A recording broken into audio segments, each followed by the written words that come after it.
Okay, today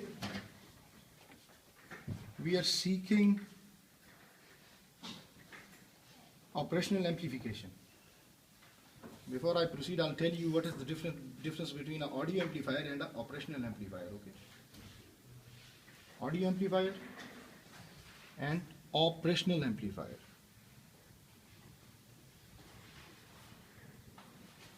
This audio amplifier is amplifying the input with noise as well.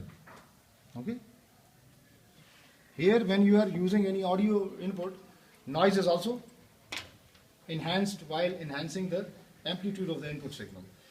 But the operational amplifier is good in a sense that it is just amplifying the input amplitudes without amplifying any sort of noise in the circuit. So we are using today this TIP35. It's an NPN transistor, gentlemen. It's a good fast switching transistor, good with a good transitional frequency. And we need some other components as well, like we need a 220 microfarad capacitor, we need a 10K resistor, we need a speaker, okay, and we need the source. Here we are using this voltage regulator here for the 6 volt source, because we are using 12 volt from the breadboard, right? This is the oscilloscope, gentlemen. After building the circuit, we will connect the output to the oscilloscope. That's the function generator. I already told you, you can supply up any sort of the functions from here. Okay, I'll show you this later on. First of all, we come to this circuit. Okay, we use these lines and we check the output over here later on. Now come here. Usually this is the 12 volt that is coming in. This is a 6 volt voltage regulator, and output of the voltage regulator is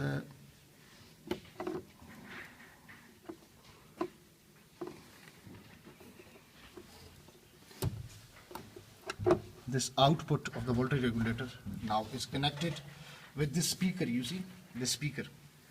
Now the source is here, plus is coming into the speaker, and the negative of the speaker, you know, the plus is coming from here to the voltage regulator. Output of the voltage is coming into the positive of the speaker, and negative of the speaker is going into the collector here. You see, this is the collector. Now collector and the base is bypassed with this transistor. You guys place this very badly, gentlemen. You guys put this transistor very badly. Anyway.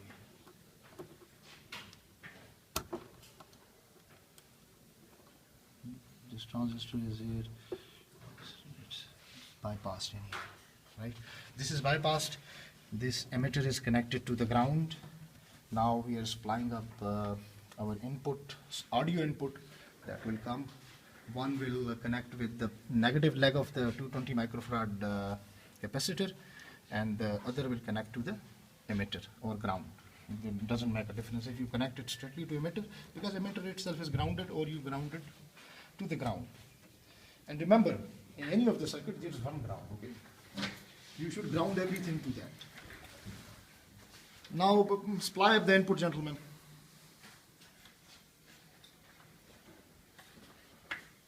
Supply up the input.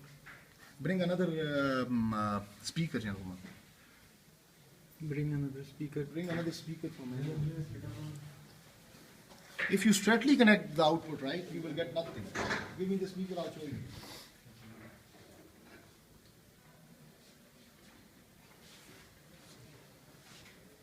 If you straightly, you see, if you connect, it's on.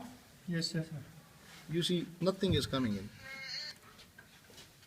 This is without.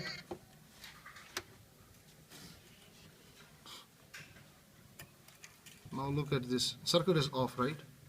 No sound. Even it's not capable to pump up the, you know, this coil, to move the coil in the magnetic field. So we need a little more voltage on it, right? Now we connected this speaker with our circuit. Now look at the output. What happened?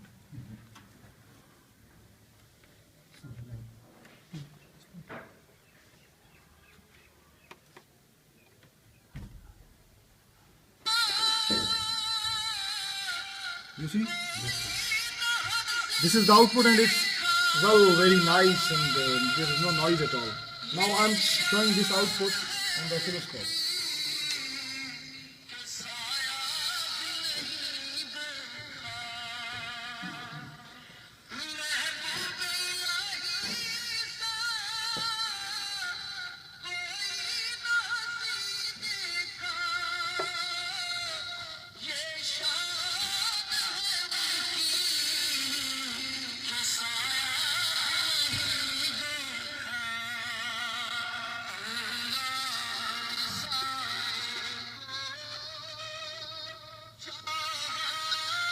Now this is the output, gentlemen.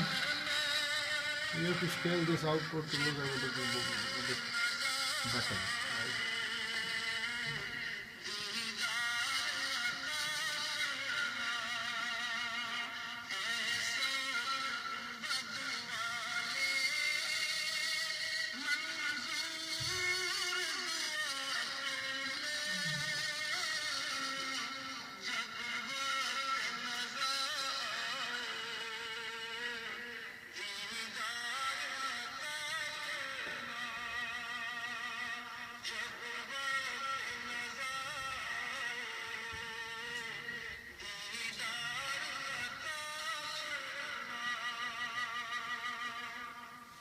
Here's that one. Now look at the output, right? This is coming in. You see? Now I'm trying to make it a little more good for you so you can easily take it.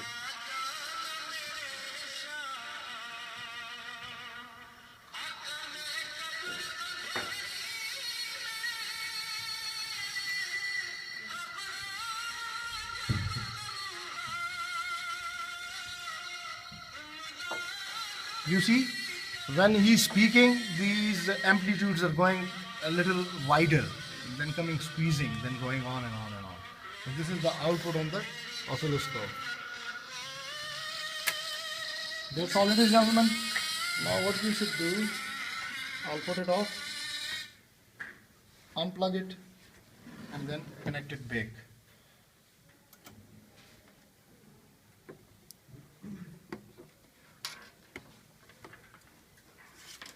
Okay, and here I'll show you the function generator as well. Now we'll see the output of this function generator on this oscilloscope. Okay.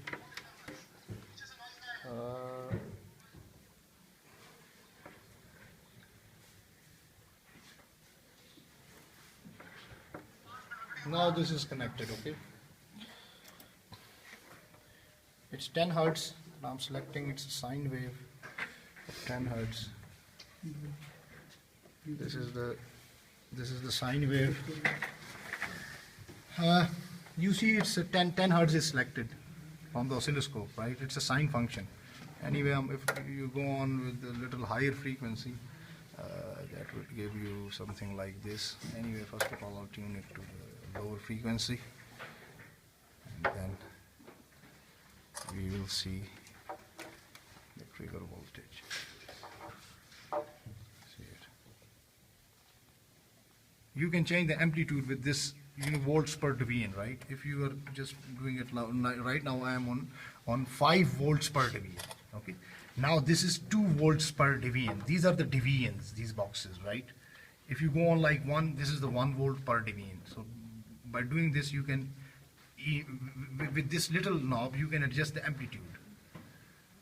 You see, I'm adjusting this amplitude here. So that's a sine function. Now move on to the square function. This is the square function, okay? And move on to the rectangular function. This is a rectangular function.